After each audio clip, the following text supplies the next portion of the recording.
नमस्कार, मी रेवती. थोडं मनातलं मध्ये तुम्हा सर्वांचे पुन्हा एकदा मनापासून स्वागत. काल आपण 10व्या अध्यायात पाहिलं की सृष्टीतील प्रत्येक सुंदर आणि शक्तिशाली गोष्टीत भगवंताचा अंश कसा असतो. आज आपण पाहणार आहोत ज्ञानेश्वरीचा अध्याय 11वा. या अध्यायाचे नाव आहे विश्वरूप दर्शन योग.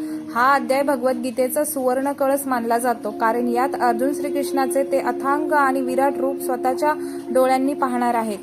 चला तर मग जाणून घेऊया या अद्भुत प्रसंगाबद्दल. अर्जुनाची तीव्र इच्छा. मागच्या अध्यायात श्रीकृष्णांच्या विभूती ऐकल्यावर अर्जुन म्हणतो, देवा तुमची महिमा ऐकून माझे अज्ञान तर दूर झाले, पण मला तुमचे ते विश्वरूप, ज्या रूपाने तुम्ही संपूर्ण सृष्टी व्यापली आहे, प्रत्यक्षात स्वतःच्या डोळ्यांनी पाहायचे आहे. जर मी ते पाहण्यास पात्र असेल तर मला तुमचे दर्शन घडवा. दिव्य दृष्टीची देणगी. श्रीकृष्ण म्हणतात, अर्जुना, तू तुझ्या या चर्मचक्षूंनी, सामान्य डोळ्यांनी माझे हे रूप पाहू शकत नाहीस, म्हणून मी तुला दिव्य दृष्टी देत आहे. देव त्याला ती दिव्य दृष्टी प्रदान करतात आणि स्वतःचे विराट रूप प्रकट करतात. विश्वरूपाचे भव्य दर्शन. अर्जुनाला पडद्यावर जे दिसते ते थक्क करणारे होते. हजारो सूर्य एकत्र उगवल्यावर जसा प्रकाश पडेल तसे भगवंताचे तेज होते.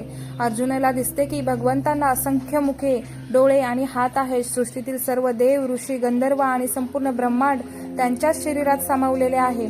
एवढेच नाही तर कौरव आणि इतर सर्व योद्धे भगवंताच्या विशाल मुखात काळ रूपात प्रवेश करत आहेत, म्हणजेच त्यांचा मृत्यू निश्चित झालेला अर्जुनाला दिसतो. अर्जुनाची प्रार्थना आणि भीती. हे भयानक आणि अथांग रूप पाहून अर्जुन घाबरतो आणि हात जोडून म्हणतो, देवा तुमचे हे रूप पाहून माझे मन व्याकुळ झाले आहे.